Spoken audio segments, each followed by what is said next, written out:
قولي كده ايه اكتر حاجات بتخنق الراجل من الست؟ اكتر حاجات بتخنق الراجل من الست. انا ما قلتش حاجه، قلت حاجات. حاجات كتير بصراحه. ماشي. بس يمكن من اكتر الحاجات او اكتر حاجه ممكن تخنق الراجل من الست، اللي هي تحس ان هي عامله راسها براسه.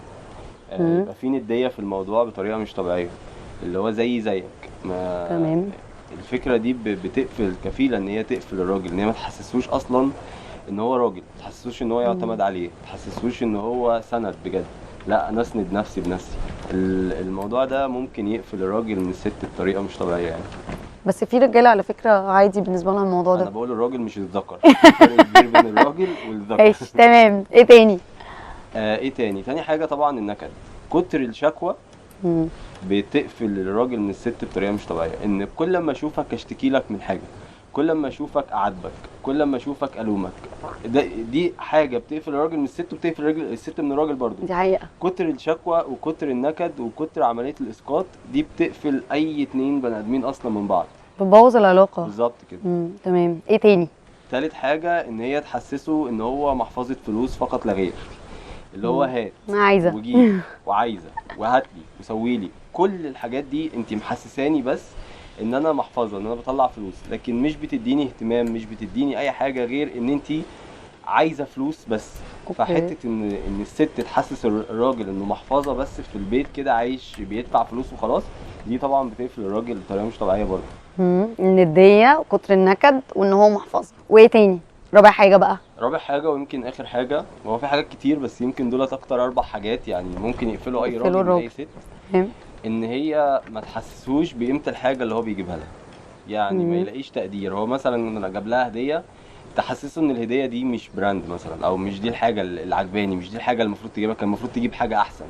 دي بتقفل الراجل انه يجيب اي حاجه اصلا. ان هو مثلا يقول لها كلام حلو وتحسسه ان عادي جدا كلامه الحلو. ايه يعني انت وانا كده حلوه يعني. بتستتفه او بالظبط كده. بتتفه من كلامه، بتتفه من هداياه، وبتتفه من اي حاجه هو شايفها حلوه بيقدمها لها علشان يزود رصيده عندها. دي يمكن من اكتر برضو الحاجات اللي ممكن تقفل الراجل من الست بطريقه مش طبيعيه.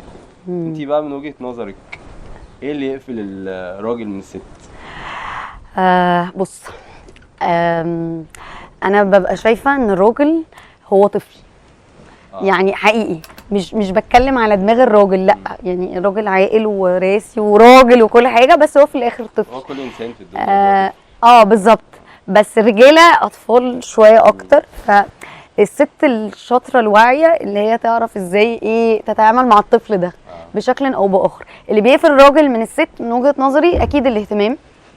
اكيد يعني هي لو مش مهتمه بيه، مش لازم يبقى الاهتمام طول الوقت، ومش لازم يبقى بشكل كبير فجأة، لا بس لازم يبقى فيه اهتمام بكلام حلو، بمشاعر، بان هي تاخد بالها منه، تهتم بيه بحاجته، حتى مناقشتها معاه في مشاكله، في حاجات في الشغل، حاجات بره الشغل، وهكذا.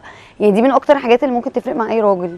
لو انا مش مهتمه بيه كست، هو هيبص بره بقى، هو هيبقى بيشوف الاهتمام ده في حته تانية، فده بيروح لمشاكل تانية اكتر. اللي بيقفل الراجل من الست، انا شايفه برضو النقطه الرابعه اللي انت قلتها، ان هي بتستتفه دي من الحاجات فعلا اللي هي بتقفل اي راجل.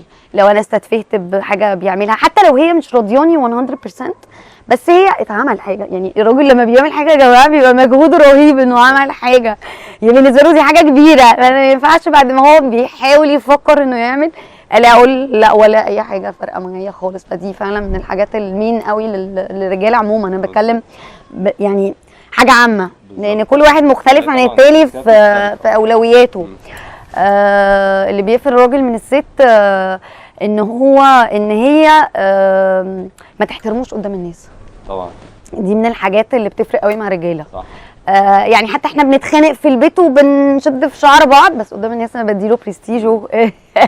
هو على عيني وعلى راسي وكده، قدام اهله، قدام اصحابه. فدي من الحاجات اللي بتفرق قوي مع اي راجل. يعني من اللي هم دول اكتر 3 حاجات، يعني ده اللي انا شايفاه من وجهه نظري كست. يعني دولت يمكن اكتر حاجات ممكن تكون بتقفل الراجل من الست. فلو في اي ست طبعا عايزه تستمر في علاقتها وبتعمل الحاجات دي، المفروض تبطل تعملها. وما تنسوش تقولوا لنا في الكومنتات بتعملوا كده ولا ما بتعملوش كده.